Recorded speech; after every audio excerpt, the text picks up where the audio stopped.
कल दोपहर मैं काम से बाजार में पंसारी की दुकान पर गया। मुझसे पहले उसकी दुकान पर एक महिला वहां पर खड़ी थी। उस महिला के हाथ में एक डलिया में लड्डू गोपाल जी थे।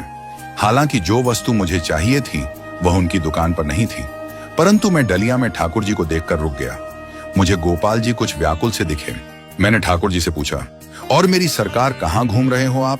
ठाकुर जी बोले, मत पूछ बाबा, पिछले 2 घंटे से बाजार में भूखा प्यासा घुमा रही है।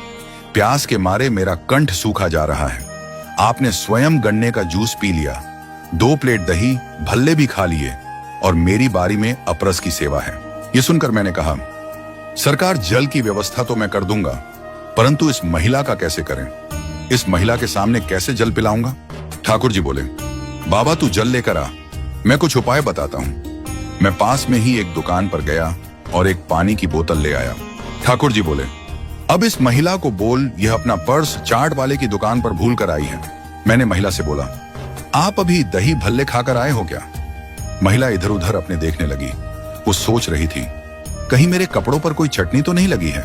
महिला ने मुझसे पूछा, आपको कैसे पता? मैंने कहा, जी मैं अभी उधर से ही आ रहा हूं।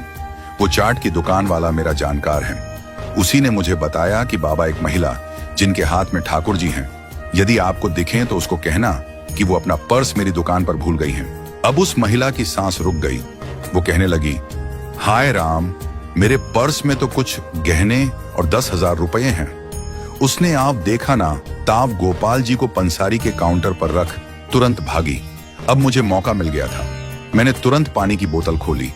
उस समय तुलसी दल की व्यवस्था न होने के कारण मैंने ठाकुर जी की कंठी माला से जल का स्पर्श करवाया और ठाकुर जी को जल पवा दिया। ठाकुर जी बोले, बाबा अब जान में जान आई। कुछ देर में वो महिला सामने से आती दिखाई दी। मैंने ठाकुर से कही, सरकार यदि आपकी आज्ञा हो तो इसे 2-4 अच्छी सुना दूं। ठाकुर जी बोले, रहने दे बाबा, तू किस किस को सुनाएगा? यहाँ तो ज्यादातर लोगों का यही हाल है। कहीं जाना हो तो हमें साथ में ले जाते हैं और खाने पीने घूमने का शौक किया करते हैं। मुझे तो अब आदत सी हो गई है। तू अब जा, यदि यहीं रहा तो तेरा इससे झगड़ा हो जाएगा। मैं ठाकुर जी के कहने से आ तो गया, परंतु मन सारा दिन व्याकुल रहा। मेरा आप सभी से हाथ जोड़कर विनम्र निवेदन है कि कहीं ऐसा तो नहीं कि आप भी ऐसा ही कर रहे हो, क्योंकि सेवा में किसी प्रकार का अपराध करने से तो अच्छा है कि सेवा ना ली जाए। क्यों झूठे हाथ झूठे मुंह मेरे ठाकुर को लेकर घूमते हो, केवल आडंबर के लिए, एक दूसरे की देखा देखी। मत दुखी करो यूं डलिया में ले जाकर मेरे गोपाल जी को।